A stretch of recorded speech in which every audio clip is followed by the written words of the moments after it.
Segmento cabeza y cuello vamos a encontrar los siguientes órganos: el sistema nervioso central con la masa cerebral, los nervios periféricos, los pares craneales, los órganos de los sentidos, ojos, oídos, nariz, sistema respiratorio, el sistema digestivo con boca y glándulas salivares y otros órganos anexos, el sistema auditivo y el equilibrio, y el sistema endocrino con las diversas glándulas de secreción interna que se alojan en el segmento de cabeza y cuello. ¿La que sigue? Pase una. Ahí. La lámina, para poder recordar los aspectos antropométricos, los aspectos anatómicos del tejido muscular, tejido óseo de la calosa craneal, tanto en la parte frontal como en la parte del perfil, su componente vascular, su componente nervioso, es decir, recordemos la complejidad de la anatomía de este segmento. Por favor.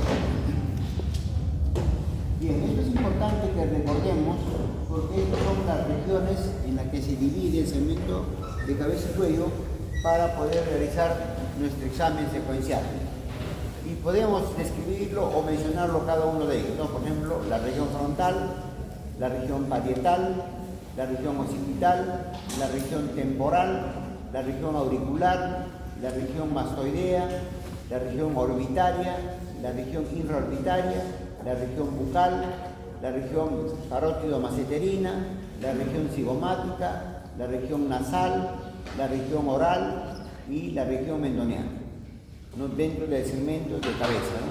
Entonces, esas áreas, cuando hagamos el examen clínico de cabeza y cuello, la vamos a tener que escribir, ¿no? O sea, vamos a decir lesión ubicada en la parte frontal, ¿no es cierto?, lado derecho, izquierdo, o en la zona temporal, etc., ¿no? Estamos escribiendo las diversas zonas de la cabeza donde se puede encontrar una determinada lesión.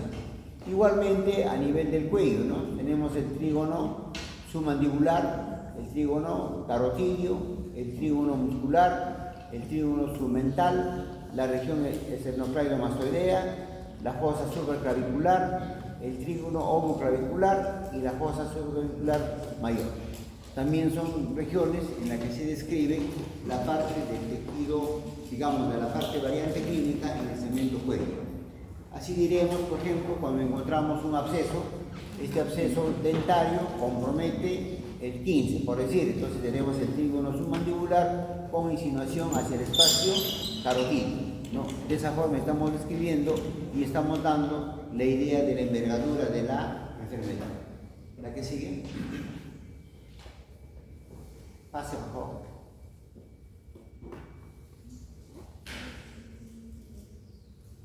Bien, debemos comenzar el examen clínico con la inspección. ¿Y qué vamos a apreciar en la inspección?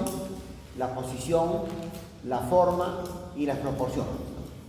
Esto tiene que ver en relación, en conjunto, en relación al tipo constitucional de la persona, la raza, la edad y el sexo, ¿no? O sea, son variantes que van a intervenir especialmente en la forma y proporciones de la cabeza. La que sigue, por favor. Estas imágenes simplemente para poder recordar las variantes que puede haber del segmento de cabeza y cuello en relación a la totalidad de la altura de la persona. Recordemos que habíamos dicho que guarda relación con el aspecto constitucional, la raza, etcétera, ¿no? Entonces va a haber variantes desde el momento fetal hasta el desarrollo de la persona, hasta llegar a la etapa de adulto, que ocupa más o menos entre la octava y séptima parte de la estatura total de una persona. En la parte inferior de la lámina, ¿no es cierto?, vamos a recordar las diversas regiones que hemos mencionado, pero además de ello se estudia, digamos, de una parte frontal, una parte de perfil y sus variantes desde un punto de vista de su simetría. Un favor, cierre la puerta. La que sigue. Cuando ustedes han llevado dentro de biología la parte de antropometría, han visto lo que es desde el punto de vista del cuerpo humano, lo que es estudiar el plano sagital, el plano frontal, el plano transversal, es decir, esto nos da una idea de lo que uno está examinando en referencia a los planos y ejes de movimiento. Así tenemos, por ejemplo, en cabeza, la parte frontal, tenemos evidentemente la cara, en la parte de perfil tenemos la parte del perfil de la cara y toda la parte craneal. Y hacia la parte posterior, ¿no es cierto?, en el plano posterior, tenemos toda la porción de la parte posterior del cráneo y la región de la nuca o la parte posterior del cuello. ¿Ya que sigue? Bien, en base a esto, podemos decir, dentro de la inspección o la exploración tenemos que ver tanto la posición y los movimientos que realiza la cabeza. En términos generales aceptamos que la cabeza debe estar erguida, derecha, inmóvil, ¿no es cierto? Si se aprecia algún temblor en la cabeza, es anormal. La posición de la cabeza y sus movimientos están dados por el tono muscular. ¿De quién? De los músculos cervicales. Ya habíamos dicho que debe ser erguido y sin inclinaciones. Puede haber alteraciones en la posición de la cabeza, como anteproyección hacia adelante, retroyección hacia atrás en el caso de la meningitis, o tener una posición lateral de la cabeza en el caso de las tortícolis. Cuando hay temblores se debe a la enfermedad de Parkinson, o a casos de aneurisma, o a insuficiencia de la aorta. También recordemos que nosotros realizamos movimientos de la cabeza de manera normal, como movimientos de extensión hacia atrás, de flexión hacia adelante, de rotación derecha, de rotación izquierda, de flexión lateral derecha y de flexión lateral izquierda. Son los diversos movimientos que normalmente realizamos por acción o efecto muscular de los músculos cervicales. Son movimientos normales que se realizan en la cabeza. ¿La que sigue? Las imágenes nos ayudan a entender la posición vertical de la cabeza. Esta es la idea que debemos tener de un punto de vista clínico, ¿no? Desde el punto de vista antropométrico se hacen mediciones, ¿no es cierto?, en relación a la parte de la columna cervical y el plano vertical, y la posición del mentón en relación al eje de las costillas, ¿no?, teniendo en cuenta los diversos movimientos que debe realizar el cemento de cabeza que ya lo hemos mencionado. La que sigue. Pase. Bien, otro aspecto que vamos a evaluar es el volumen, o sea, cuánto es el volumen de la cabeza que está dado, principalmente por el desarrollo del sistema nervioso central.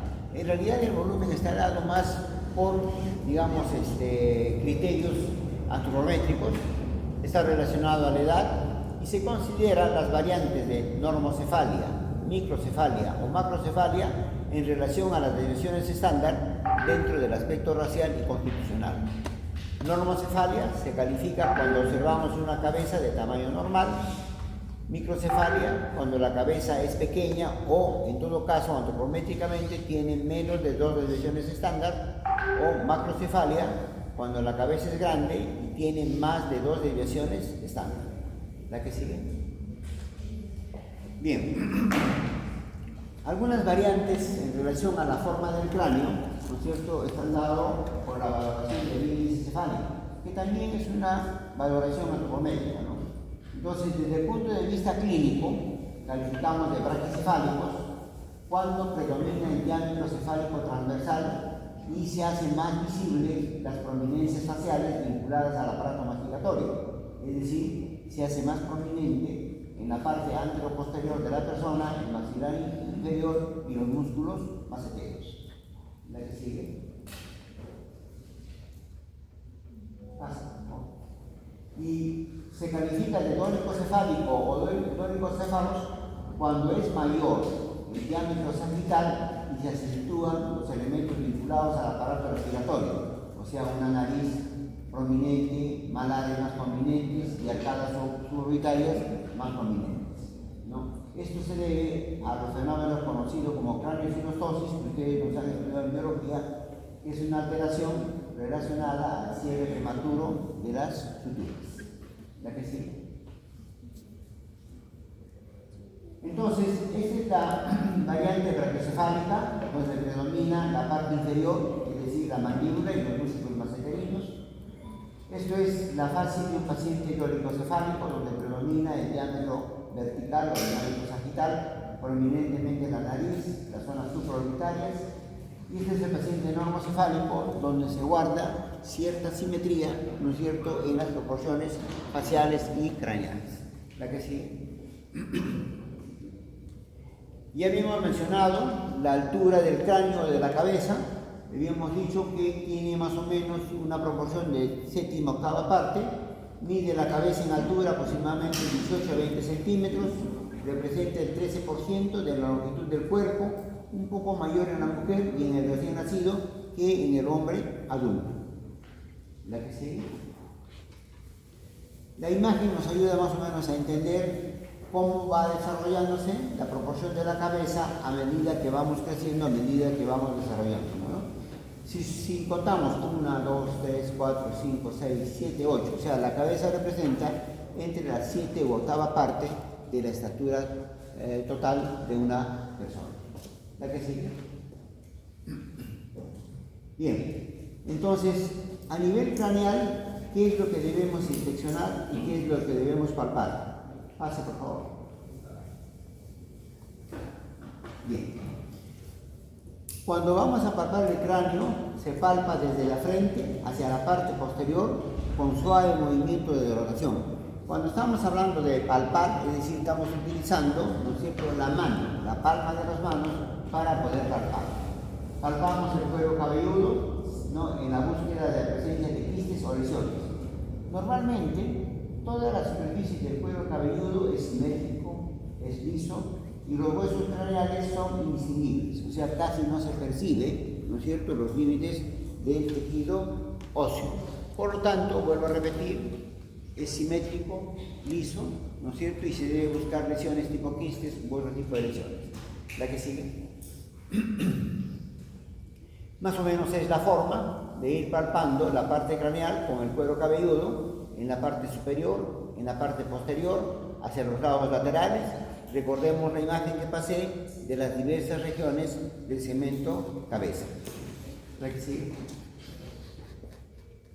Entonces, recordemos su tamaño normal: microcefalia menor de lo normal, macrocefalia mayor de lo normal. Habíamos dicho que el tamaño del cráneo es proporción a la edad, ¿no es cierto? Proporcionalmente, la cabeza de un recién nacido es la más grande que la de un niño, y a su vez que la del niño es más grande que la del adulto, en términos proporcionales.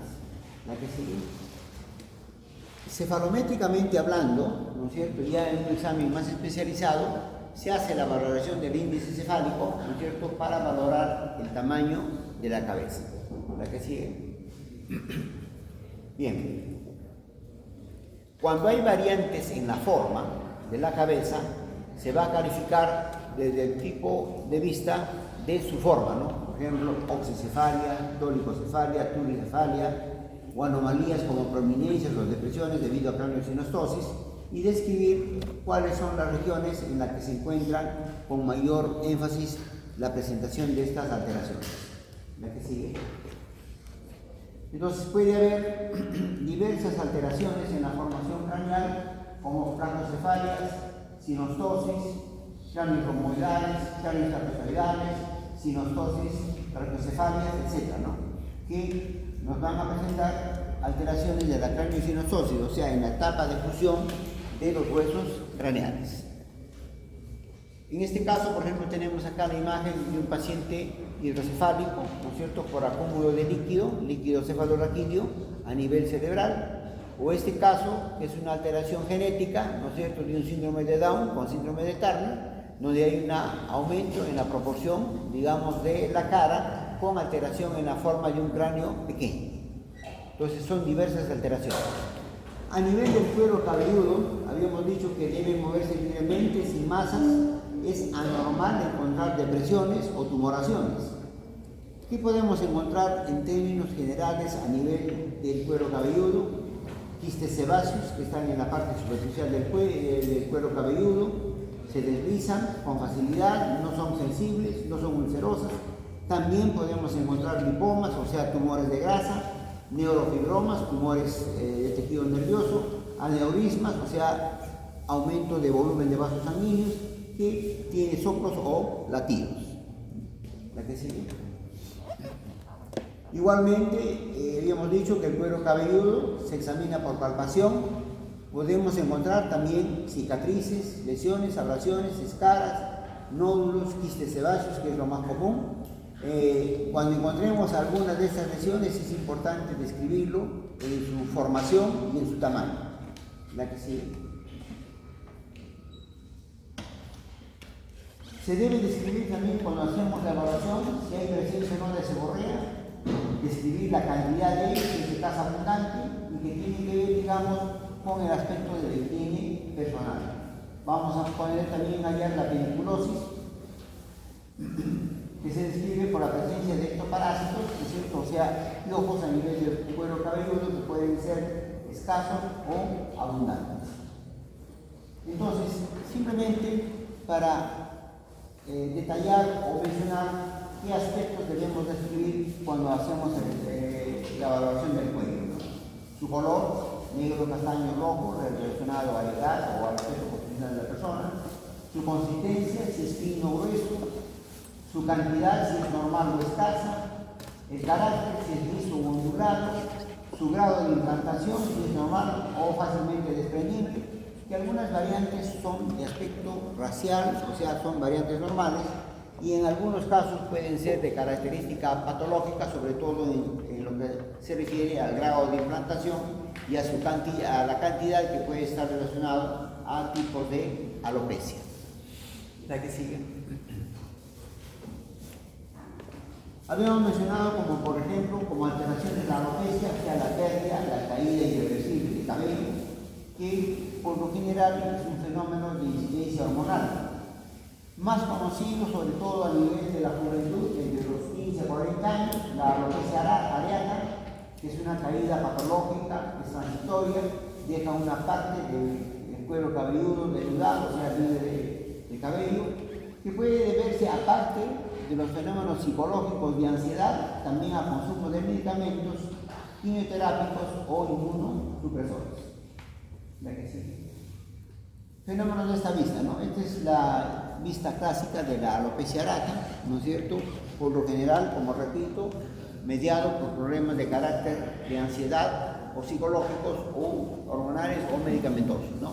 Y lo segundo, relacionado, digamos, a la genética de la persona, una pérdida de cabello en relación a la edad y al tipo racial de la persona. La que sigue. Luego palpamos también o examinamos la región craneal por medio de la percusión, generalmente la auscultación en algunos casos. Puede haber sensibilidad dolorosa asociadas a masas, asociadas a tipos de neoplasias o inflamaciones superficiales y profundas. Cuando se palpa o se ve una masa, ¿no es cierto?, se debe hacer percusión, o sea, con el mismo dedo debemos golpear la lesión para ver si es sensible o hay presencia de inflamación o hay presencia, lo que habíamos mencionado, de latidos o pulsaciones. En casos, por ejemplo, vuelva por favor, en casos, por ejemplo, como la hidrocefalia, a la percusión vamos a escuchar un chasquido de oído. ¿Por qué? Porque hay líquido contenido dentro de la calota craneal por aumento de líquido cefalorraquídeo. En casos de hiperparatiroidismo se va a escuchar como melón de agua, o sea, por cambios de densidad en los huesos producidos por alteraciones en la hormona paratiroidea. Ahora sí, la que sigue. Una vez que hemos examinado el cráneo y el cuero cabelludo, vamos a valorar el segmento cara. ¿Qué vamos a apreciar? A la impresión y palpación de la cara, exploración de las estructuras externas del globo ocular, examen de la nariz y senos paranasales, examen del oído externo, exploración de las estructuras externas e internas de la boca y exploración de los pares craneales, ¿no? Esos son los componentes que vamos a examinar dentro del segmento cara. Al igual como les mostré en una imagen anterior, los segmentos que tenemos en cuenta cuando vamos a abordar el segmento cabello, también hay pequeños segmentos que debemos tener en cuenta cuando vamos a valorar el segmento cara, como por ejemplo la región frontal, la región superciliar, la región orbitaria, la región pineana, el surco nasocraniano, la región labial, el espesor del ángulo oral, la Entonces son elementos anatómicos o regiones anatómicas componentes de la cara que debemos tener en cuenta en el momento de la exploración clínica. Entonces, para ir recordándonos, en la región frontal de la cara, que ocupa la frente, su límite superior es la raíz del cuero cabelludo, el interior es el borde orbital inferior. Ahí vamos a encontrar el músculo frontal, el músculo superciliar y la aponeurosis externa. En la región orbitaria o vertebral, ¿cierto? Su límite superior viene a ser el borde orbital superior, su límite inferior es el borde orbital inferior, ¿cierto? Su límite lateral es el borde orbital lateral o nasal o al aspecto externo, y en el aspecto medial relacionado, digamos, al ángulo de la nariz. En los planos superficiales a profundos, ¿qué vamos a encontrar? Primeramente la piel, luego el tejido celular subcutáneo laxo, luego los músculos auriculares de los párpados, el músculo superciliar y el músculo corrugador. Y así, tanto arterias como la supraorbitaria, la supratroqueal, nervios como el párpado superior, el nervio lacrimal, el nervio externo, frontal externo, el nervio supratroqueal. En el párpado inferior, por ejemplo, vamos a encontrar la rama parafrontal del nervio orbitario, la rama temporal, el corrugador y mitad superior del auricular y la rama cigomática. Les hago recordar esto porque esto ustedes ya llevaron en los cursos de anatomía con mucho mayor detalle. Simplemente estamos recordando qué elementos anatómicos vamos a encontrar en cada región que estamos evaluando. Igualmente, así en la región nasal, vamos a describir tanto el límite superior, el límite inferior, los planos en los que se encuentra asociado y qué elementos se va a encontrar, como piel, tejido celular subcutáneo, músculos como el piramidal, el transverso de la nariz, el multiforme, el elevador del ala de la nariz y labio superior, el elevador propio del ala de la nariz, arterias nasal y facial, venas angular y facial, nervios sensitivos, ramas del nervio trigémino, y en el plano óseo, los huesos propios de la nariz, los septos alares y laterales. Igualmente en la región geniana, o sea, por debajo de los ojos, vamos a encontrar en la parte superior dividida la región malar o cigomática y la región infraorbitaria. Se denomina región malar porque ahí vamos a estar con la evaluación propia del hueso malar. La que sigue. Igualmente en la región labial, ¿no es cierto? Es toda la región que se encuentra alrededor de los labios, ¿no es cierto? Tiene como límite superior la línea horizontal que pasa por el ala de la nariz y a nivel inferior el surco mentoneal. Entonces debemos recordar ahí los elementos que se encuentran como piel, tejido celular subcutáneo, músculos como el auricular de los labios, multiforme, elevador del ala de la nariz, elevador del labio superior, canino, rizorio de Santorini, buccinador, cigomático mayor y menor, etc., ¿no? Igualmente las arterias, venas y nervios que ustedes ya conocen, que la dan la parte de irrigación, inervación sensitiva y inervación motora a los labios. La que sigue. Igualmente en la región mentoneana, lo que vamos a encontrar son los límites superior, el límite inferior, los planos, tejido celular subcutáneo, músculos, el triangular de los labios, el cuadrado del mentón, el borde del mentón, arterias como el mental y ramas del facial, venas facial y mentoniana y el cuerpo de la mandíbula. La que sigue. Igualmente, las mismas características, ¿no es cierto?, a nivel, cuando hagamos el examen lateral de la cara, ¿no? Teniendo en cuenta todos los componentes musculares que ya hemos descrito, el perfil facial, los elementos anatómicos, vasculares y los tejidos, digamos, piel, tejido celular subcutáneo. La que sigue. Igualmente, describimos también los elementos componentes dentro de la región frontal y dentro de la región temporal, recorriendo, como así hemos visto en las anteriores regiones, las arterias, venas, nervios, músculos, aponeurosis, meninges, etc., que se encuentran en la región occipitofrontal, y también arterias, venas, nervios sensitivos y motores, aponeurosis, plano esquelético, así en la región temporal. Entonces, para nosotros poder hacer una semiología adecuada, hacer un examen clínico adecuado, ¿no es cierto?, les hago recordar que debemos conocer qué elementos anatómicos, y lo hago varias veces, lo repito varias veces, ¿no es cierto?, debemos tener en cuenta qué elementos anatómicos están ahí para poder tener en cuenta la semiología y la interpretación clínica. Igualmente así en la región maceterina, en la región auricular y en la región mastoidea, ¿no? Igualmente con todos los elementos anatómicos que se van a encontrar así. Recordemos, por ejemplo, en la región mastoidea encontramos piel y tejido celular subcutáneo, de arterias encontramos la arteria auricular posterior, de venas, las auriculares posteriores y venas iniciales mastoidea, medio motor, el auricular posterior y occipital, medio sensitivo, el auricular mayor y occipital, y el músculo auricular posterior es parte del hueso y parte de la porción del hueso mastoideo del hueso temporal. La que sigue. Bien, entonces hasta aquí hemos recordado en forma, digamos, muy a grosso modo, los componentes anatómicos de las regiones y los elementos anatómicos que existen en cada región. ¿Qué debemos apreciar cuando estamos evaluando la cara? Su expresión, la forma, la simetría del rostro y el perfil, ¿no es cierto? Eso es lo que debemos tener en cuenta cuando evaluemos la cara. Debemos fijarnos si la simetría afecta a todas las características o solamente a su lado de la cara.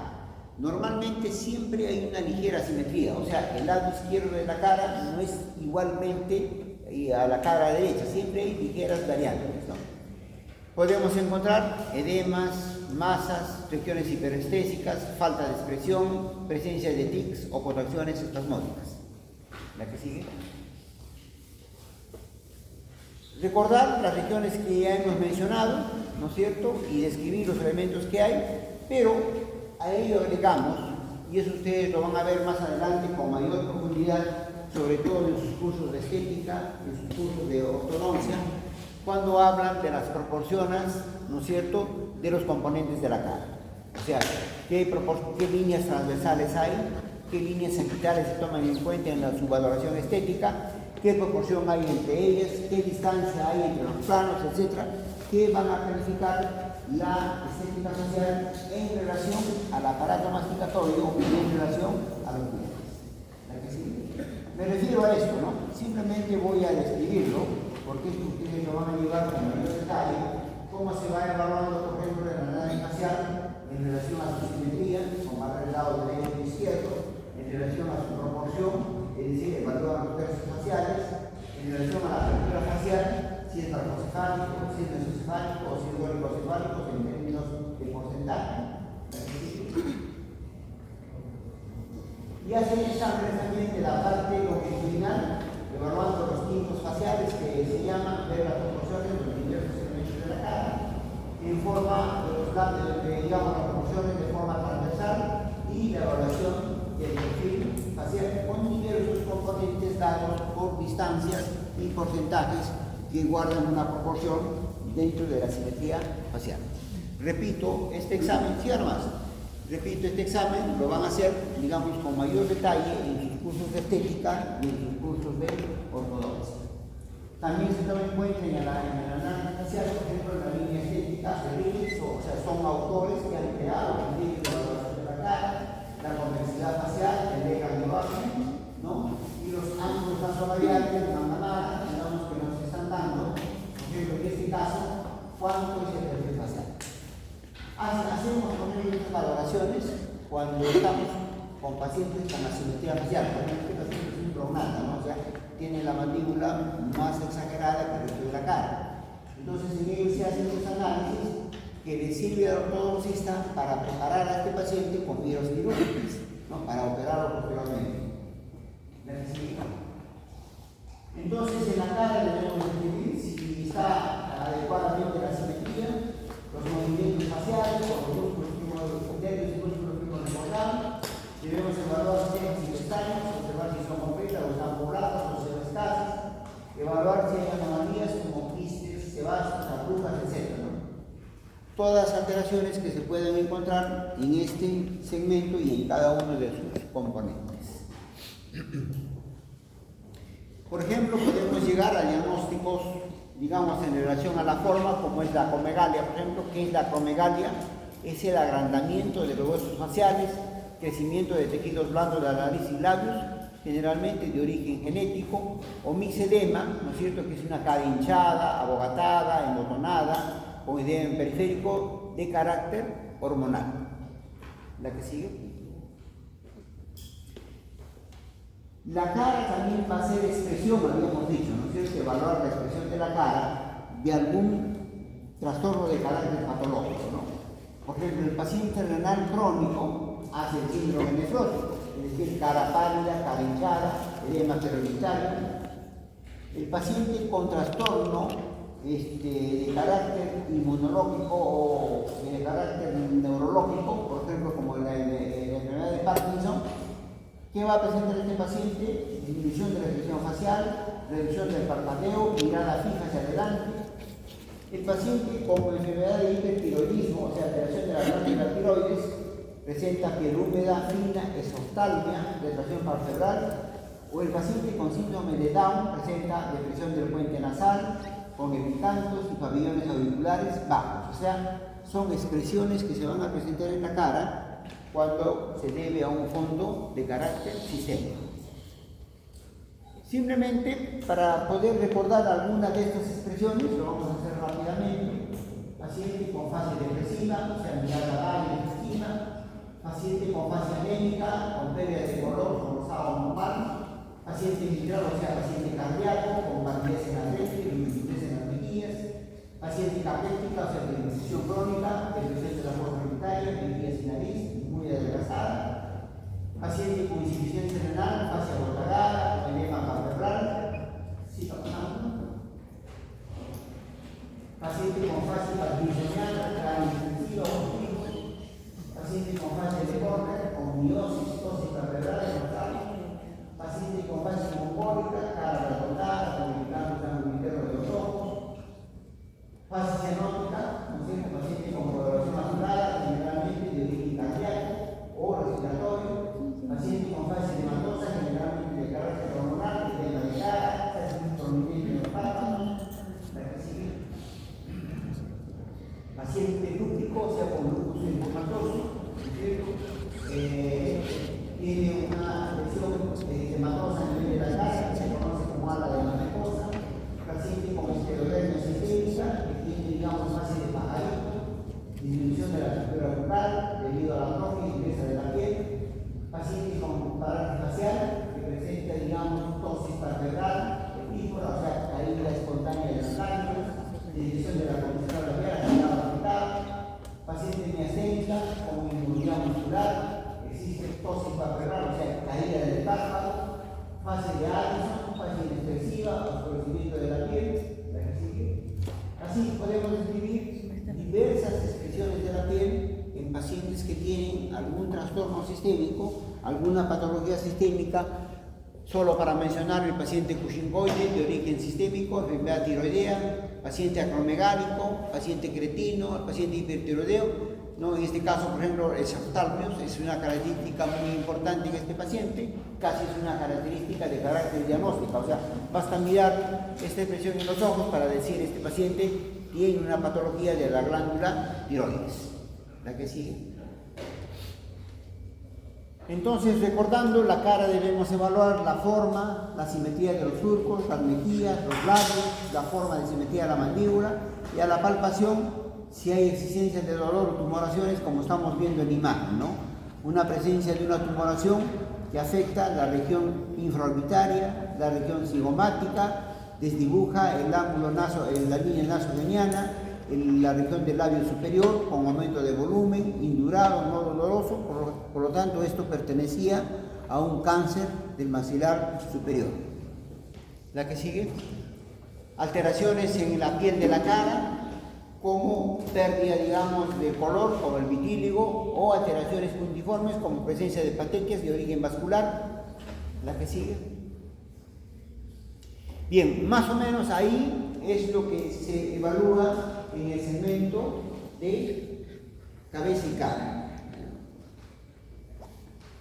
También habíamos mencionado en si no es la segunda o tercera lámina que presenté, qué elementos se encuentran a nivel de este segmento, y ahí hemos encontrado órganos sensoriales. Y uno de ellos importantes es el órgano visual, o sea, el ojo, el aparato ocular. ¿Qué elementos se encuentran ahí? Aparte del mismo globo ocular, con sus diversos componentes anatómicos, están las cejas, los párpados, el aparato lagrimal, el globo ocular por excelencia y el nervio óptico. ¿Qué debemos tener en cuenta cuando se va a valorar los ojos?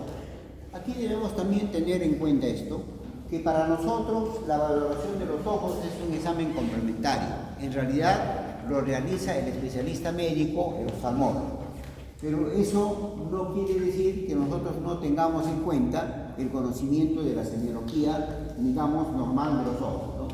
¿Qué evaluamos? Cejas, párpados, pestañas, aparato lagrimal, conjuntivas, escleras, córnea, iris y pupila. O sea, todo este componente anatómico y funcional del aparato del ojo. ¿La que sigue? Se evalúa colocándonos de frente al paciente, si es posible debe estar sentado. Debemos estar a una altura similar, por eso no se valora de pie, sino de forma sentada, de tal manera que nuestros ojos deben estar a la altura de los ojos del paciente. ¿La que sigue? Evaluamos la simetría de los ojos, es decir, ambos deben ser redondeados y deben tener los mismos movimientos. Se va a evaluar las cejas en su apariencia variable de acuerdo a los antecedentes genéticos. No debe haber ausencia, que hemos mencionado, no debe haber alopecia. A nivel de los párpados por acción muscular deben abrirse y cerrarse completamente, sin caída, sin retraso. El párpado superior no cubre la pupila cuando se abre. Igualmente debemos evaluar las pestañas y curvas hacia afuera, delante de los ojos. No debe presentar alopecia. La que sigue. A nivel de las cejas, ¿qué debemos evaluar? ¿No es cierto? El entrecejo, es decir, la separación en ambas cejas. La sinusitis, que es la unión de ambas cejas. La hipertrofia, que es las cejas desordenadas. La alopecia ciliar, que es la pérdida de cejas. Estos dos últimos presentes en el paciente anciano o en el paciente añoso. En el paciente joven se ve de características normales. A nivel ya de la evaluación interna, es decir, de la conjuntiva interna y de la esclerótica, ¿qué debemos hacer? Llevar el párpado inferior, o en todo caso el superior, hacia abajo o hacia arriba para poder observar la conjuntiva palpebral. Debemos observar su color, que es rosado, húmedo, sin lesiones, la conjuntiva ocular, que es transparente, permitiendo ver la esclerótica. La esclera normal es blanca, su tinte amarillo puede haber en algunos sujetos de raza negra. ¿La que sigue? Debemos colocar nuestra mano contraria al ojo examinado para poder elevar los párpados. Debemos observar bien las escleras. ¿La que sigue? Me refería a esto, ¿no? O sea, hacemos esto para ver la conjuntiva, ¿no es cierto? En este caso, la conjuntiva palpebral, que debe ser rosadito, o la conjuntiva ocular, que debe ser transparente, que permite ver la esclera. ¿Cuál es la esclera? Lo blanco, ¿no? Esa es la esclera. ¿Qué podemos encontrar? Alteraciones como edema, que pueden ser bilateral o unilateral. Se denomina blefarocitis, inflamación palpebral, orzuelo, inflamación aguda, estafilocócica, relacionada a la inflamación de la glándula de Moll. Chalacio, engrosamiento inflamatorio crónico, relacionado a las glándulas de Meibomian. ¿La que sigue? Entonces, a nivel ocular o a nivel palpebral, cuando evaluamos vamos a encontrar alteraciones de hematomas o equimosis, enfisemas palpebrales, presencia de aire, entropía, inversión del borde palpebral, ectopía, eversión del borde palpebral, largoftalmia, imposibilidad de ocluir los párpados, eso tiene un origen neurológico, tosis, caída del párpado superior o del inferior también de origen neurológico, blefaroespasmo, contracciones espasmódicas, triquiasis, lesión viciosa de implantación de las pestañas y el reflejo palpebral, ¿no? Que es una valoración bastante sencilla, es el cierre involuntario de los párpados al rozar la córnea, ¿no? Estimulamos con algún objeto muy suave la córnea y el paciente debe cerrar el párpado. ¿Qué estamos evaluando ahí? No, regresa al anterior, estamos evaluando el quinto par y el séptimo par craneal. Entonces, esto es el orzuelo clásico, ligado a las glándulas de Moll, y este es el meigonio, ¿no es cierto? El que está ligado a la glándula de meigonio, ¿no? La que sigue. Para ir terminando, ¿qué debemos evaluar? El aparato lagrimal, ¿no? ¿Qué debemos ver ahí? Las glándulas, las vías lagrimales y la glándula lagrimal. Vamos a calificar de xeroftalmia cuando hay disminución del lagrimeo clásico en el síndrome de Sjögren. Epífora con el aumento de las lágrimas, por ejemplo, con mugre en los ojos, u obstrucciones del drenaje lagrimal, o dacrocicitis se denomina cuando hay inflamación del aparato lagrimal. ¿La que sigue? Igualmente, a nivel ocular, o sea, ya del globo ocular, ¿qué evalúa el oftalmólogo? Esto lo debemos conocer por lo menos de cultura, ¿no? Evalúa la posición del globo ocular, los movimientos oculares, la agudeza visual, los ejes visuales, hace campimetría, hace presión intraocular y realiza fondo de ojo. Mucho de este examen, como vuelvo a repetir, ya es un examen especializado. Nosotros debemos tener en cuenta por cultura médica. ¿La que sigue? Bien, ¿qué debemos evaluar en la posición del globo ocular? ¿No es cierto? Puede haber alteraciones, un globo ocular hundido, que puede deberse a grados de deshidratación o atrofia de grasa, hay grasa detrás del globo ocular, que puede ser unilateral, o también a fracturas, ¿no es cierto?, de los bordes orbitales. Por ejemplo, en el clásico de síndrome de Claude-Bernard va a haber enoftalmia, va a haber miosis por alteración del sistema simpático cervical. Recordemos que el globo ocular tiene inervación sensitiva, tiene inervación motora y tiene inervación sensorial, la que sigue, que está dado por el parasimpático, ¿no? Igualmente, un globo ocular protruido se va a dar en el caso del hipertiroidismo, como hemos visto, en enfermedad de Hanschel-Christian, en casos de hemorragia, en casos de enfisema, infecciones o tumores, también puede haber protrusión del globo ocular. La que sigue.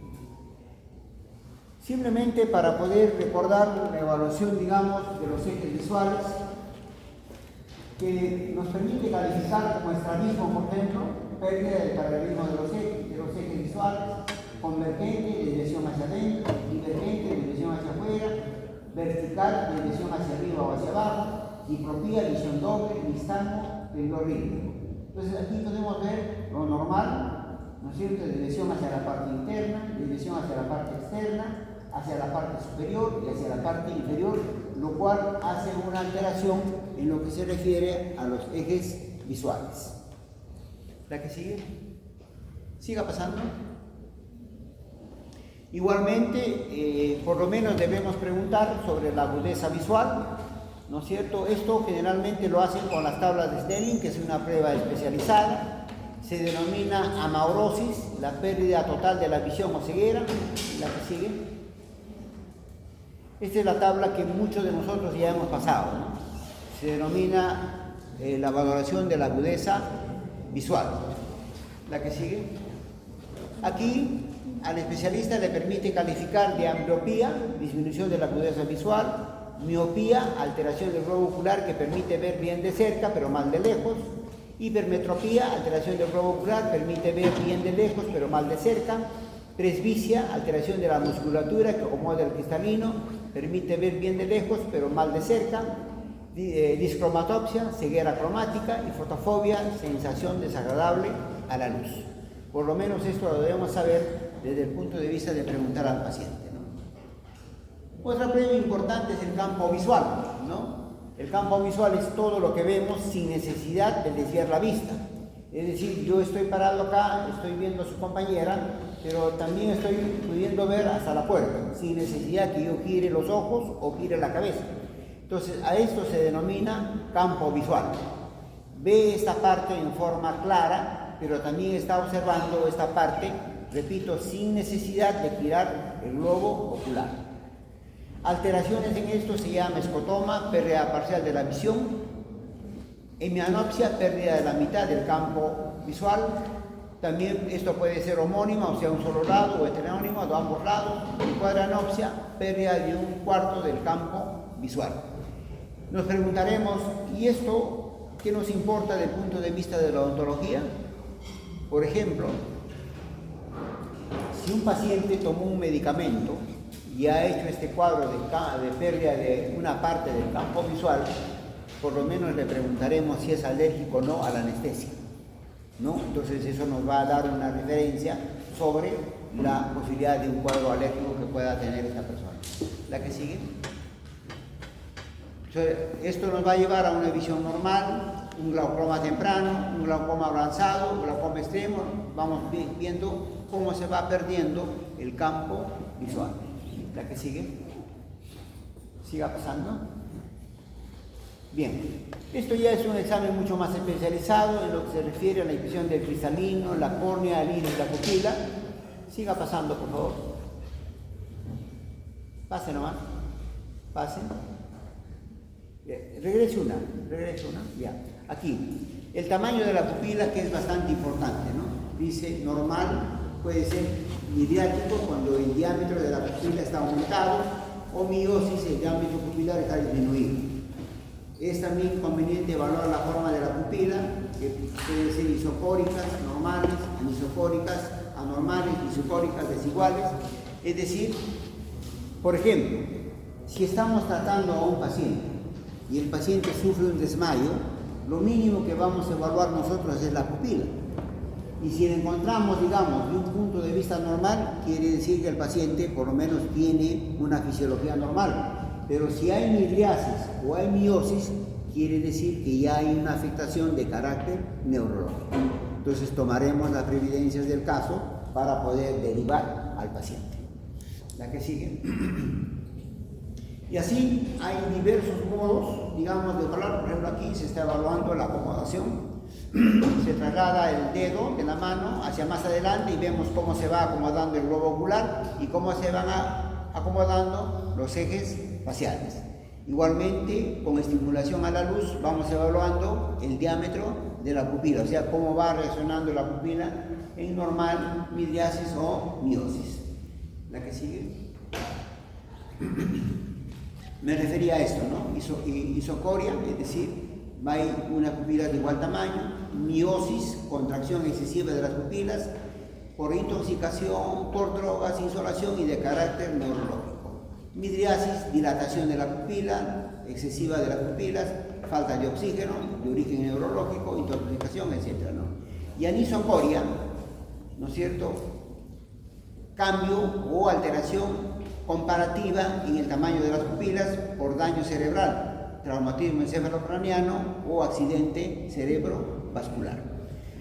¿En odontología se puede producir un accidente cerebrovascular? Sí, por lo tanto, lógicamente que es muy escaso, ¿no? Por lo tanto, debemos saber por lo menos la interpretación de cada una de estas expresiones clínicas. La que sigue.